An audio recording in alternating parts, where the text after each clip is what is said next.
Halo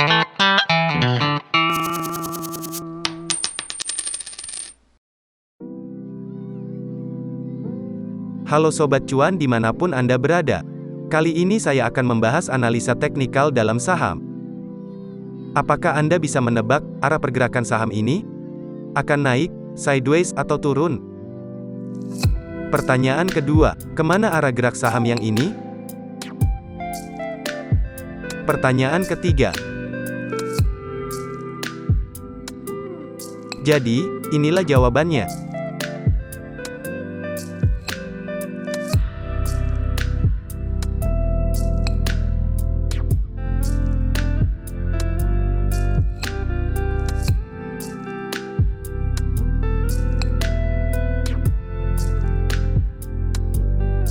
Apakah ada di antara Anda yang tepat menebak 3 saham tadi?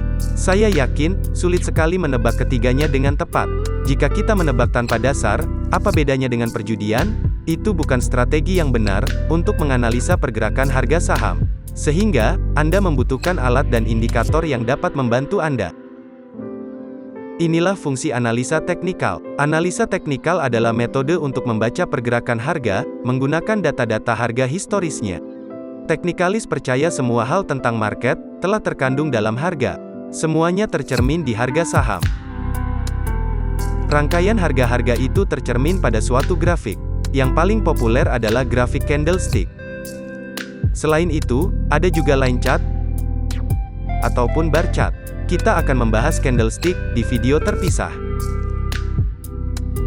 Di video sebelumnya, saya katakan analisa teknikal ini adalah tebakan terpelajar. Artinya begini, analisa teknikal menjadi alat bantu bagi kita untuk memperkirakan kemungkinan-kemungkinan pada setiap pergerakan harga saham. Sebetulnya, analisa teknikal juga dapat diterapkan untuk berbagai instrumen lainnya selain saham, misalnya untuk trading mata uang atau forex, trading komoditas, dan bahkan cryptocurrency. Namun, kali ini kita kerucutkan pembahasan analisa teknikal terapan untuk saham. Kembali ke harga. Harga terbentuk karena adanya aksi jual dan beli dari pelaku pasar. Ketika permintaan beli naik, maka harga akan naik. Ketika penjualan yang naik, maka harga turun. Itu adalah hukum permintaan dan penawaran yang sudah kita pelajari sejak kecil. Pada saham, hukum tersebut juga berlaku. Pertanyaannya, apa yang memicu permintaan beli saham naik signifikan? Persepsi para pelaku pasar menganggap harga suatu saham sudah murah. Dan sebaliknya, apa yang memicu aksi jual saham besar-besaran terjadi? Jawabannya, karena harga saham tersebut dipersepsikan sudah terlalu mahal. Untuk mengambil kesimpulan bahwa harga saham sudah terlalu murah atau mahal, kita membutuhkan alat tertentu untuk mendukung argumentasi kita. Para teknikalis saham menggunakan istilah support dan resisten. Support dan resisten menjadi elemen yang tak terpisahkan dari analisis teknikal. Jika Anda dapat memperkirakan titik support dan resisten dengan akurat sesuai dengan persepsi pasar, dan itu bisa dilakukan secara konsisten, maka Anda telah membuat sistem trading saham yang baik. Support adalah area yang menahan pergerakan harga saham, sehingga sukar untuk harganya bergerak lebih rendah lagi. Ketika harga berhasil menyentuh titik support, trader cenderung menjalankan aksi beli.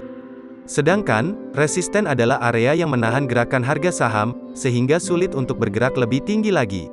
Ketika menyentuh titik resisten, itu menjadi sinyal untuk melakukan aksi jual.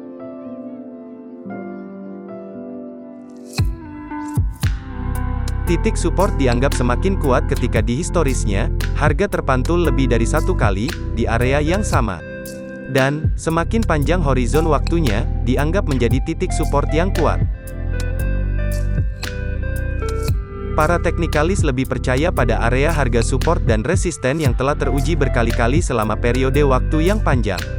Sebaliknya, tidak percaya pada area yang hanya diuji 1 atau 2 kali, atau selama periode waktu yang lebih pendek. Landasan semacam ini bukan tanpa sebab.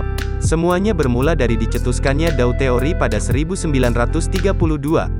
Pasar saham memiliki 3 tren. Tren primer, tren sekunder, dan tren minor. Tren primer diukur dalam tahunan. Tren sekunder adalah kontra tren, yaitu adanya koreksi harga di dalam tren primer. Tren sekunder ini berlangsung selama 3 minggu hingga 3 bulan. Sedangkan, tren minor merujuk pada pergerakan jangka pendek di dalam tren sekunder. Normalnya, tren minor ini berlangsung kurang dari 3 minggu.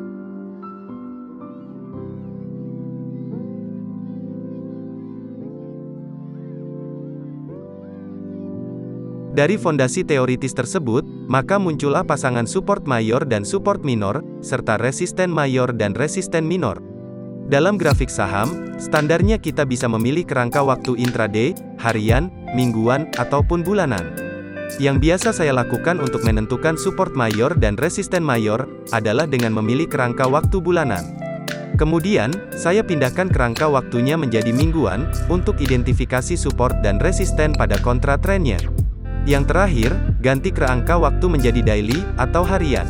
Sehingga, kita bisa menentukan garis support dan resisten minornya.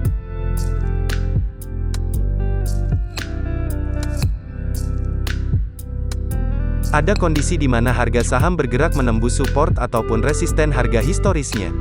Ketika harga menembus resisten, istilahnya, breakout, otomatis resisten yang berhasil ditembus, berubah fungsi menjadi support. Dan sebaliknya, ketika harga menembus support, atau breakdown, otomatis fungsinya berubah menjadi resisten. Setelah harga saham bergerak melampaui area support atau resistennya, seringkali harga akan kembali ke breakpoint-nya. Pergerakan harga yang breakout melampaui resisten, kemudian turun, kembali menuju titik break, disebut throwbacks. Sebaliknya, pergerakan harga yang breakdown melampaui support, kemudian naik, kembali menuju titik break, disebut pullback. Support dan resisten bukan sekedar garis belaka. Patahnya level support dan resisten, akan memicu reaksi para pelaku pasar. Support dan resistance ini, dapat memberi petunjuk atas tekanan jual atau beli, yang sedang dihadapi. Hanya saja, kita membutuhkan sinyal-sinyal konfirmasi untuk melengkapi pengambilan keputusan kita. Itu bisa kita dapatkan melalui berbagai indikator teknikal. Kombinasi penentuan support dan resisten, mengidentifikasi candlestick, identifikasi indikator teknikal, dan analisa volume, merupakan alat-alat untuk membantu trader mengambil keputusan. Kita akan bahas topik tersebut secara terpisah.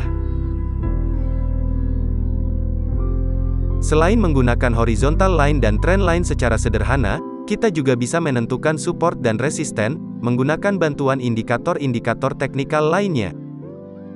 3 diantaranya yang sering saya gunakan adalah, moving average, Bollinger Band, ataupun Fibonacci retracement.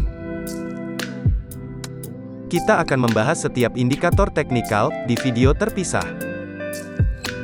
Ketika sudah berada pada titik ini, Anda telah mengetahui bagaimana fungsi analisa teknikal, dalam memperkirakan pergerakan harga saham.